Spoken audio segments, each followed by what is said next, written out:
want to start this morning by reading a couple verses from the prophet Isaiah. We're going to read out of chapter 29, but at the very start, he's basically foretelling the fact that Jerusalem is going to come under siege by the Assyrians as a punishment from God. And if you jump down to Isaiah chapter 29 and verse 9, he says this. Isaiah 29:9 says, "Pause and wonder. Blind yourselves and be blind. They are drunk, but not with wine. They stagger, but not with intoxicating drink. For the Lord has poured out on you the spirit of deep sleep, and has closed your eyes, namely the prophets, and he has covered your heads, namely the seers. The whole vision has become to you like the words of a book that is sealed, which men deliver to one who is literate, saying, 'Read this, please.' And he says, 'I cannot, for it is sealed.' Then the book is delivered to one who is illiterate, saying, 'Read this, please.'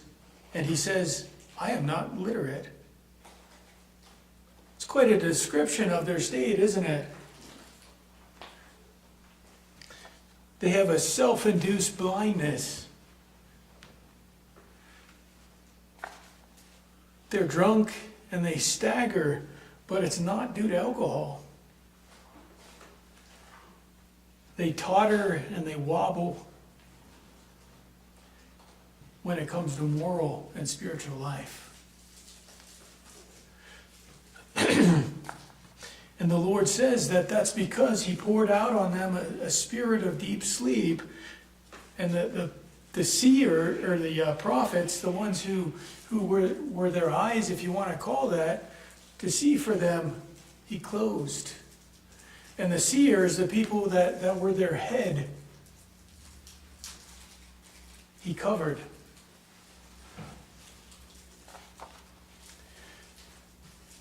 In other words, he goes down to say it another way. He says, look, the ones who should have been literate when it came to the visions, the prophecy of what was going to happen, said they weren't able to open it. And so then they give it to another person for the answer, and those people are even in a worse state. They say, we don't even know how to read. Quite a description of Jerusalem, the people in Jerusalem. And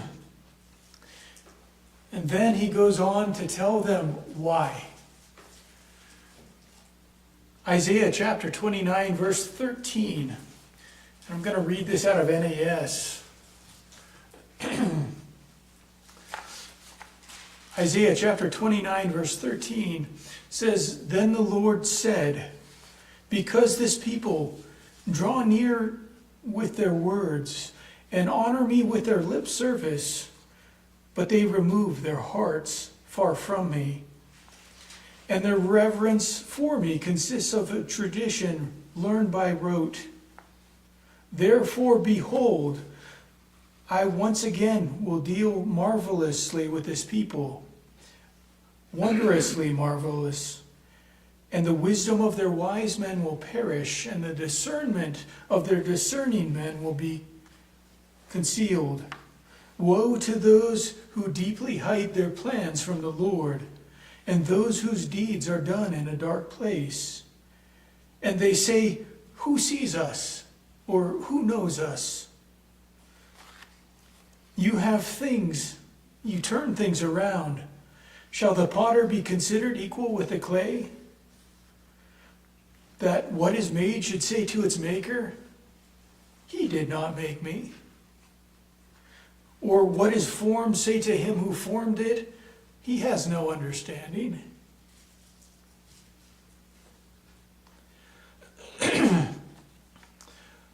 I want to pay a lot of attention to those 4 verses this morning. And I want to talk about the blindness and staggering of Israel, and specifically what caused them to be that way.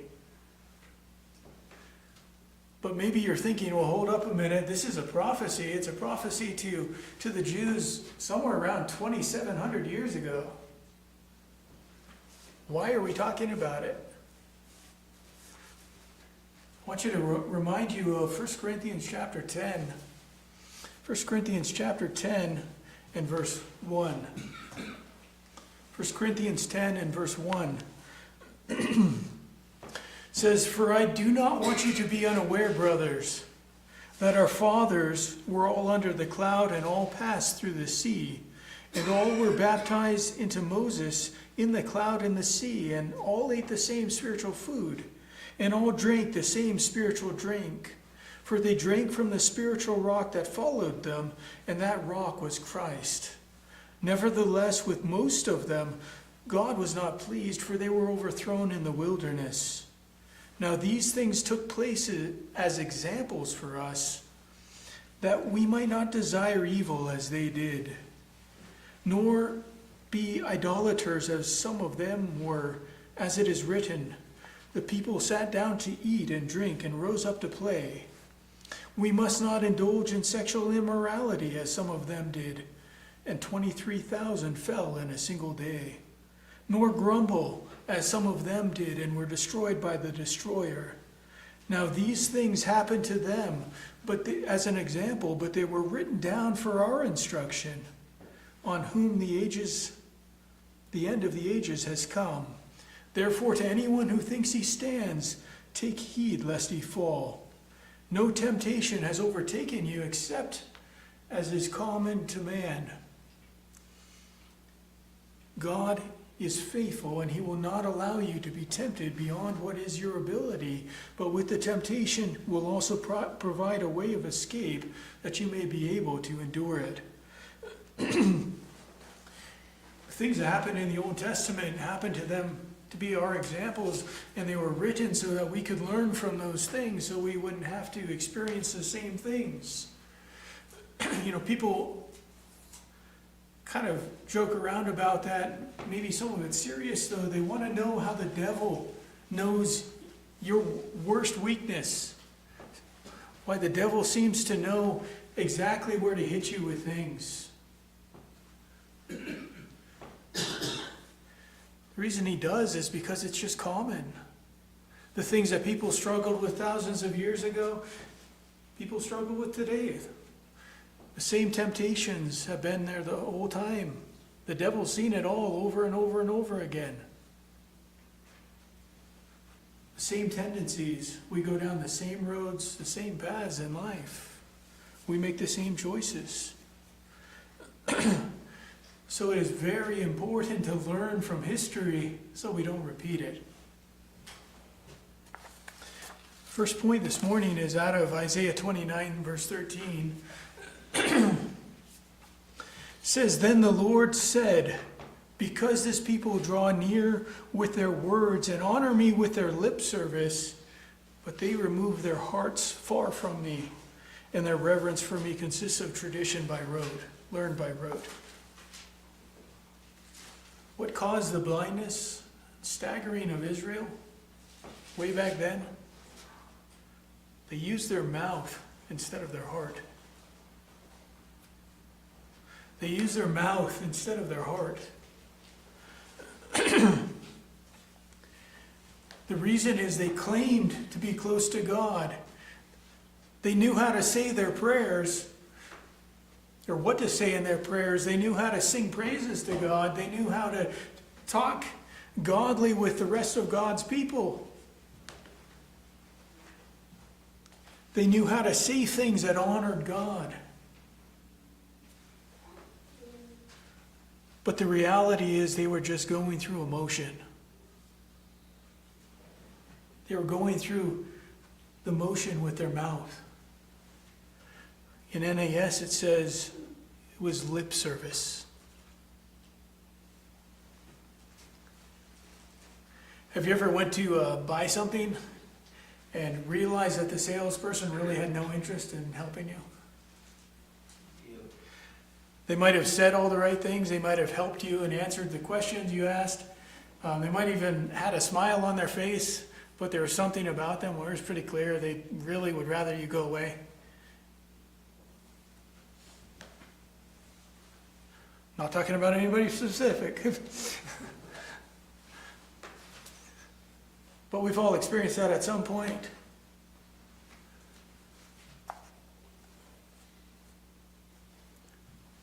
It happens a lot more often than we would think, even in those settings.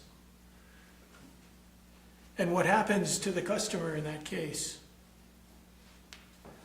Well, you know what? Unless they really want the product, they're probably going to leave. And even if they do buy the product, it's a lot less likely they're going to return to that place, right? Or if you wanted to, you could move that into the realm of relationships. It's very rare in a relationship where you get the full attention and the full time that you want from somebody. And we realize that that's life. There's a lot going on, but if you're trying to have a relationship with somebody and you don't see their heart in what they're doing, how do you respond? How does that affect you? Does that kind of put a damper on things? Quite a bit. That happens to God. That happens with God. God wants to be in our life. He wants us to help us grow, to have peace, and so on. But He also wants our love, our reverence, our honor, our worship, to revere Him. But what He gets sometimes might be the right words. Maybe even a smile. But the obvious undertone is, I'm not really interested. I'd have something else I would rather be doing. Isaiah said, this is the reason Israel was blind and staggering. About 300 years later, Jesus quotes the same passage to the Pharisees and the scribes. And He applies it to them 700 years later. Mark chapter 7 and verse 20. Mark chapter 7 verse 20 says, and He was saying, I'm actually going to skip over most of this, so let's back up for a second. They accused His disciples of not following the tradition of the elders. They weren't washing their hands according to tradition. And so Jesus responds that, yeah, they keep the elders' tradition, but in doing that, they neglect or they transgress the commandments of God. And He goes on to tell them it's not what goes into someone's mouth that defiles them, it's what comes out. And even His disciples don't really get what He's saying, so He explains what He means to them in Mark 7:20. Mark 7:20. And He was saying, that which proceeds out of a man, that is what defiles the man. For from within, out of the heart of men, proceed evil thoughts, fornications, thefts, murders, adulteries, deeds of coveting and wickedness, as well as deceit, sensuality, envy, slander, pride, and foolishness. All these wicked things proceed from within and defile the man. In other words, it's the heart that gets people into trouble. In the book we were using for class, I don't know if that was last week or the week before, the man that wrote that book said he knew of a man in a church that had complained about a song not being spiritual enough to be sung in the service. He was upset that a song wasn't spiritual enough. And yet he said the same guy had an ongoing affair when his wife was out of town.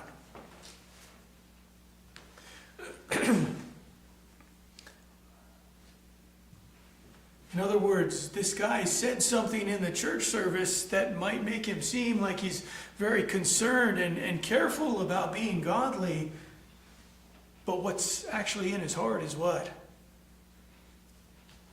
Adultery.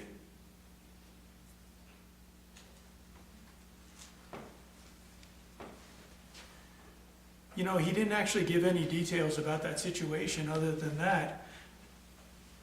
But you know, he could have actually been right about the song. It's possible. I have heard some songs sung in churches that I don't know that if they should have been sung in churches before, at least during church. But even if he was, what do you think God thought about his heart?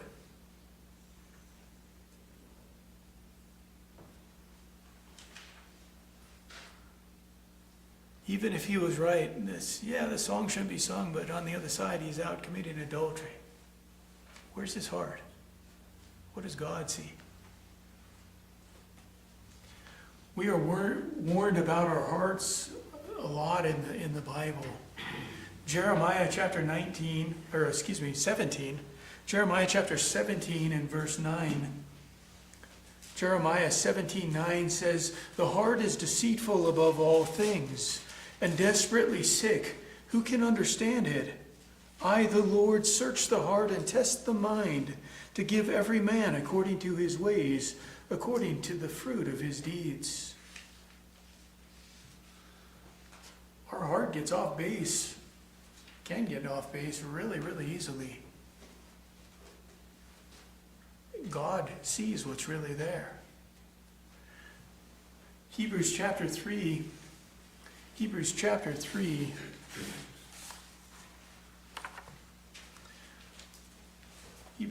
and verse 10, which kind of comes in the middle of what he's saying, but it's enough for the point I'm making.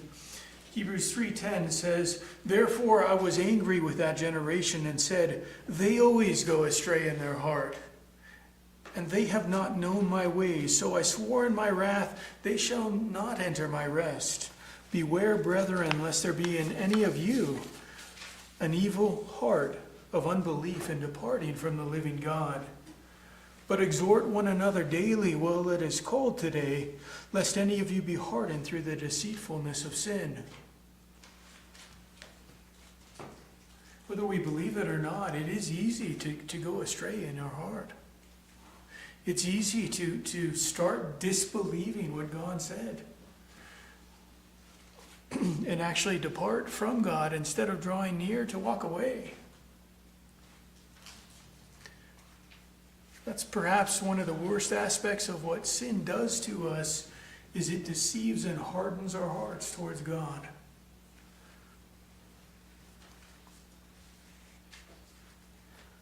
I've noticed that pretty regularly. A lot of times we will say the right things to God and the right things about God. Then we think that we're godly, even if our heart and our actions are completely somewhere else.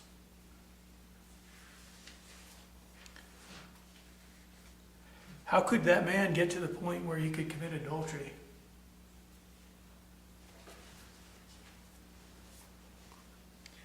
The same way it's done with anything. The same way it's done with drunkenness or stealing or sensuality or any other deed of the flesh. It usually starts with a smaller version, and it goes something like this: I love God and I don't feel that this is wrong, and the Bible doesn't directly say it's wrong, so my heart is right, so it's okay. I can't tell you how many times I've heard that statement. If you think that doesn't happen, something very, very similar to that, I literally don't think I could count the amount of times I've heard something similar to that.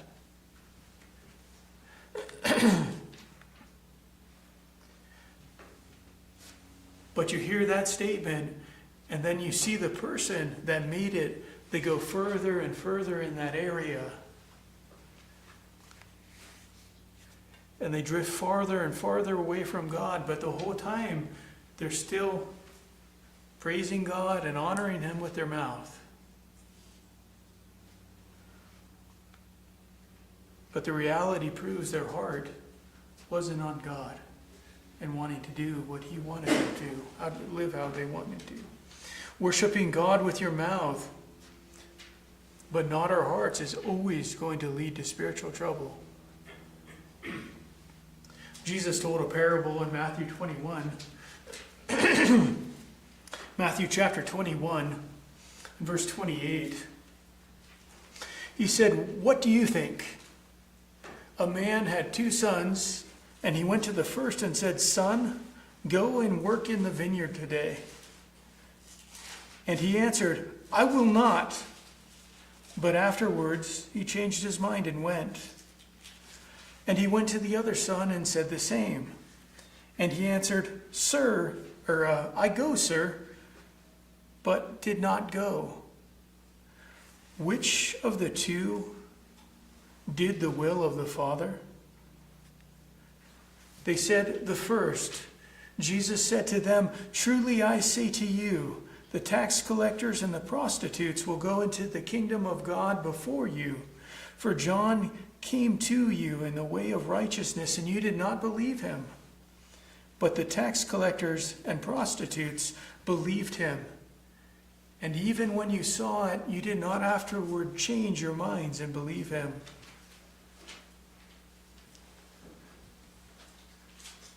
I think that parable is really pointed because it really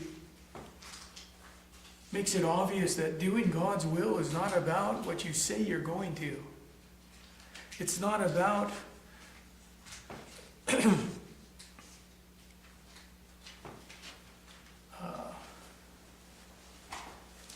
it's about changing your mind and your heart and then doing what he said. At a first glance, just from their responses, the second guy would seem to be the one that had his heart where it should be, right? He said, when his dad told him to do something, he said, "I go, sir." But he didn't. He said the right words, but he didn't. And on the opposite side, the other guy said the wrong words. "No, I'm not going to." But what happened? He changed his mind and went. You could say he changed his heart and went. And he's using this to tell the Pharisees, the scribes,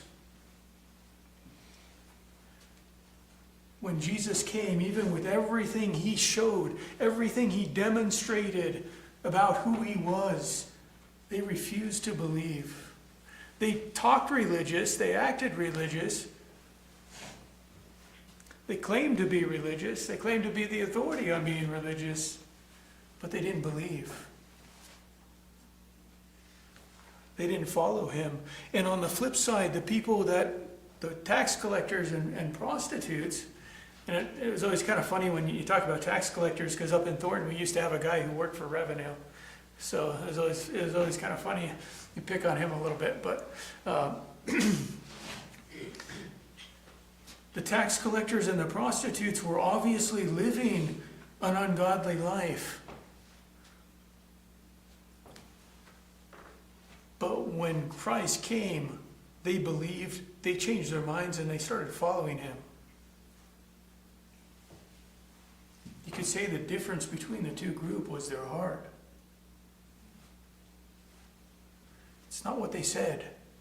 It's not even the way they initially acted. It's what ended up being in their heart.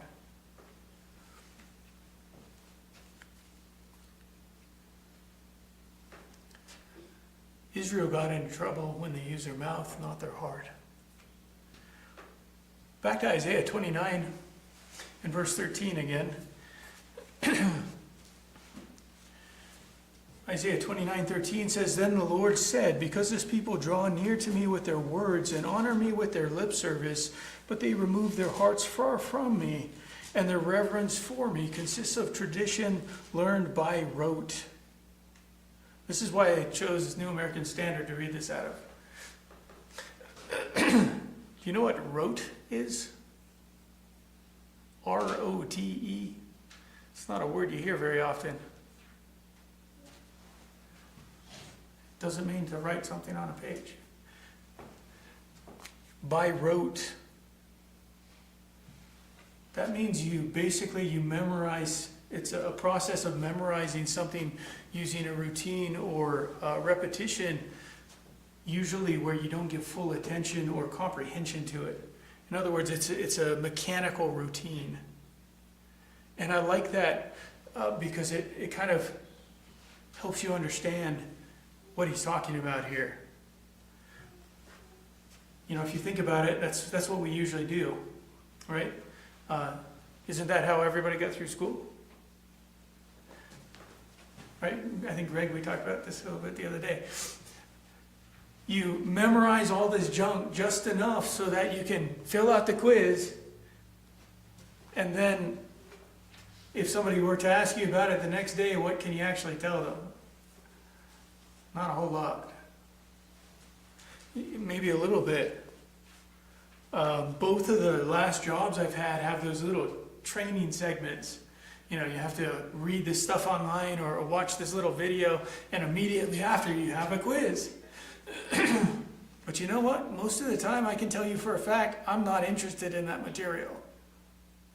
The only thing I'm interested in is the fact I can answer those things right, so I get a check mark next to the training so I don't get in trouble.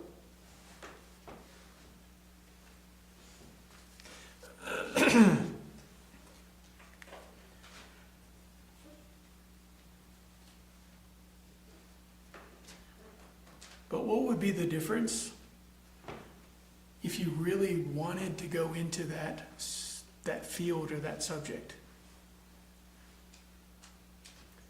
Say a lot of the ones I go through are somehow related to safety. And so say I wanted to be a safety, I don't know what they call that, a safety manager for a company. And I really had my heart set on that. I really had the desire to go into that position. How do you think that would change the way I looked at that material?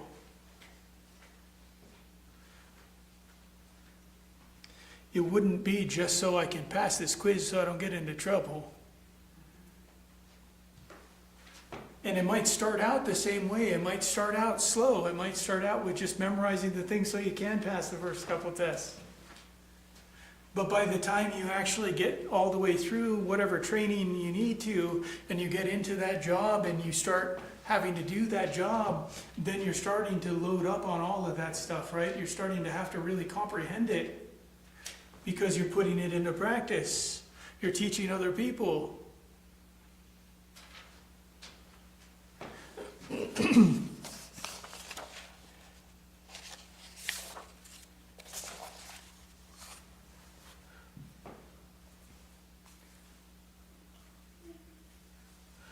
Maybe eventually you get to the spot where you actually not only comprehend it, you can think about it critically, you can explain it to other people, but you're actually considered an expert in that area, right?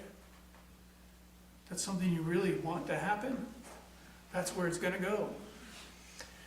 That's the question I want you to ask yourself this morning. In addition to how's your relationship with God? Is it with your mouth or with your heart? But the next one is, do you approach the Christian life or even church with that type of mentality? I need to memorize this so I can pass the quiz. Or is your heart really set on drawing near to God? On following and imitating Him to the point you really understand and get a hold of what that means. You know, it's interesting. This is Isaiah 29:13. If you go to the same chapter and verse in Jeremiah, so Jeremiah 29:13, It says, "You will seek me and find me when you seek me with all your heart."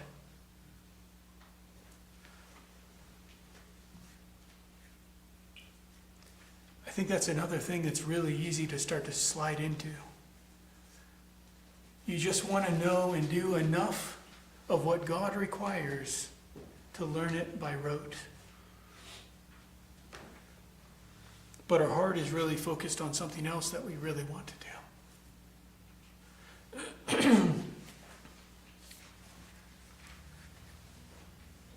I want you to notice the other big part of what he said there, though. He said, "But they remove their hearts far from me, and their reverence for me consists of tradition learned by rote." New American Standard, or "But have removed their hearts far from me, and their fear towards me is taught by the commandment of men," in New King James. And if you use other translations, you might get a slight variation with the way that comes across. But I want you to notice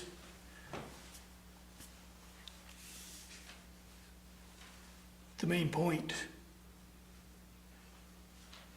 is that their source was wrong.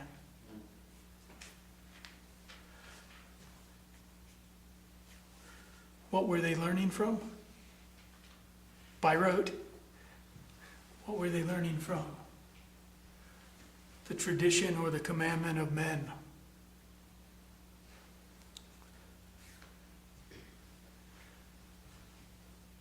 And I want to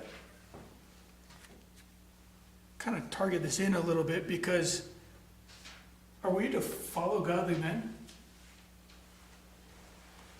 Very clearly. Hebrews chapter 13, for one, twice in that chapter, and I think in verse 7, he says that remember your leaders whose faith follow. And then later, I think in 17, he says to obey and submit to them, for they watch out for your souls. And it's also not the fact it's a tradition. A lot of times traditions get beat up. But you know, if you really think about it, all of Christianity is a tradition. Something that was handed down over and over and over again. And yeah, Jesus blasts the Pharisees for following their tradition. But you know what Paul says about tradition? 2 Thessalonians chapter 3 and verse 6, Paul says that he commands them to withdraw from every brother who walks disorderly and not according to the tradition that he taught them. And then again in 1 Corinthians chapter 11 and verse 2, Paul said something really similar. He said, "I praise you, brethren, that you remember me in all things and keep the traditions just as I delivered them to you." The problem wasn't in following men specifically. It wasn't in the fact, it was the tradition. It was the fact those commands and those traditions truly came from man instead of from God.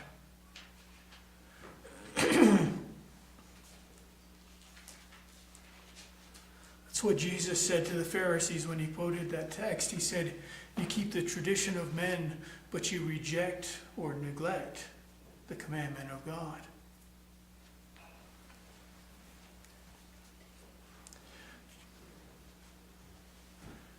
A perfect example of that today is the plan of salvation. It is a long-standing tradition among a lot of churches, maybe most churches, that what do you do to be saved? You ask Jesus into your heart, right? Problem is, that's not from God. It's not in the Bible. And most importantly, it actually causes people to neglect or even a full rejection of what God did say about it.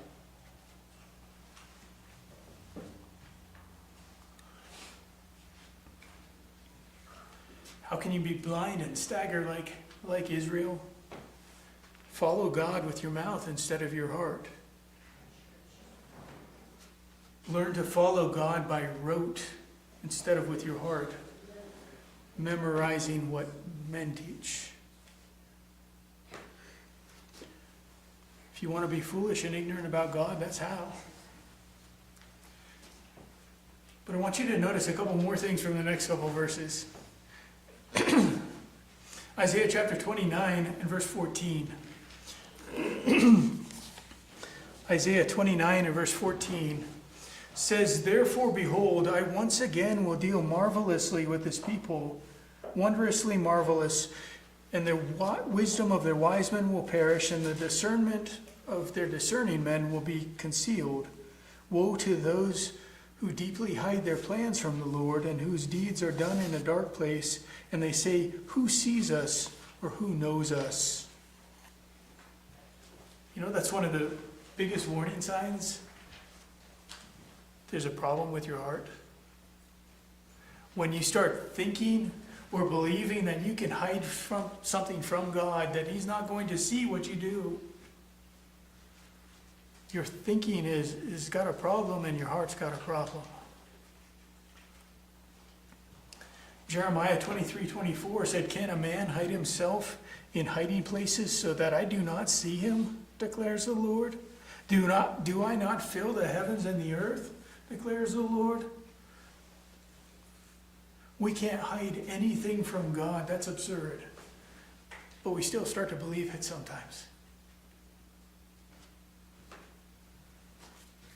If you find yourself thinking that way, something's wrong with your heart. Isaiah 29 and verse 16. Isaiah 29 and verse 16 says, "You turn things around. Shall the potter be considered an equal with the clay? That which is made would say to his maker, you did not make me, or what is formed say to him who formed it, he has no understanding." Another huge warning sign is we start to think that God is equal to a man, or just like a man.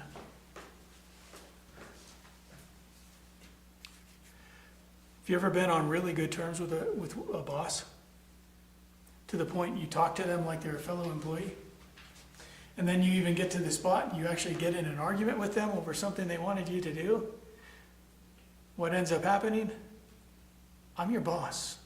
I'm not on the same level.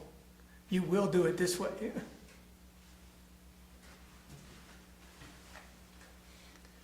See, God is so much involved in our lives. And God is so kind and loving to us and has done so many good things to us. But sometimes we start saying we're equals. He's just our friend.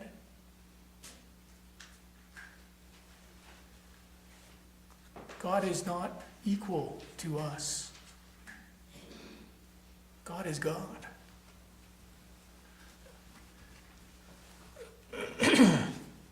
Psalm 50 and verse 21, Psalm 50:21 says, "These things you have done, and I kept silent. You thought I was altogether like you, but I will rebuke you and set them in order before your eyes."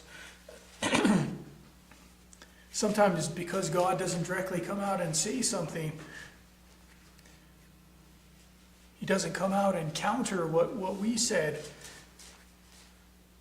And because, again, of all His kindness is willing to be involved in our lives, we start to think He's just like us. If we start thinking that way, there's something wrong with our heart.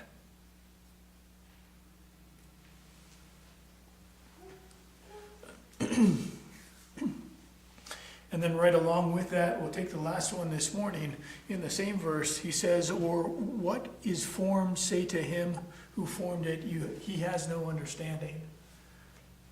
One final big warning here is when you start thinking that God doesn't understand something.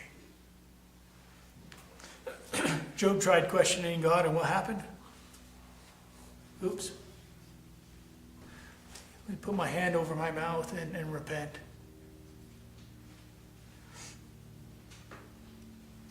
There used to be a talk show host up in Denver area that used to say something like that. If there's a judgment and it's not going well for me, I'm going to argue with God. And I'm going to explain to him how things work and why it's that way. What I can tell for sure is it's not going to work out that way for him.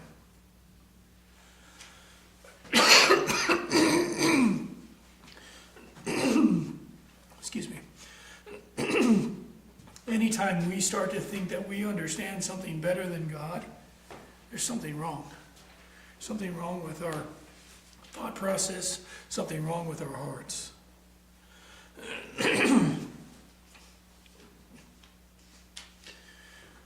We should learn from what Isaiah said to Israel, so we don't end up being like them, blind and staggering around. Put your whole heart into God, into loving Him, following Him, imitating Him. It takes more than just saying the right things with your mouth or learning things by rote. If you ever notice yourself believing that you can hide something from Him, thinking that you're equal to Him or that He doesn't understand, then you need to re-examine your heart.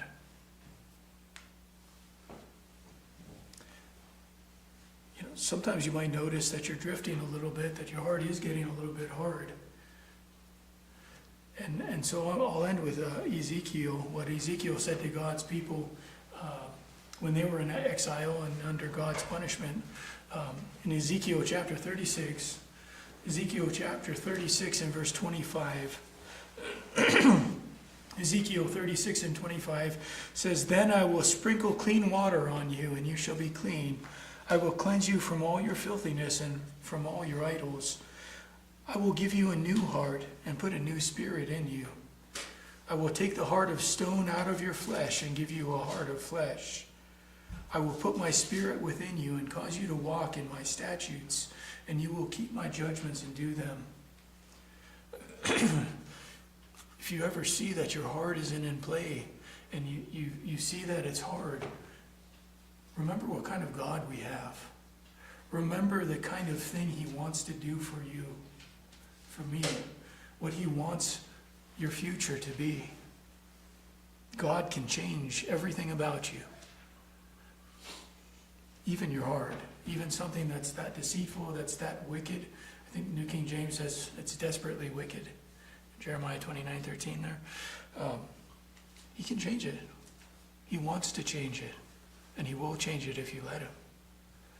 So learn those lessons from Israel. Make it about your heart.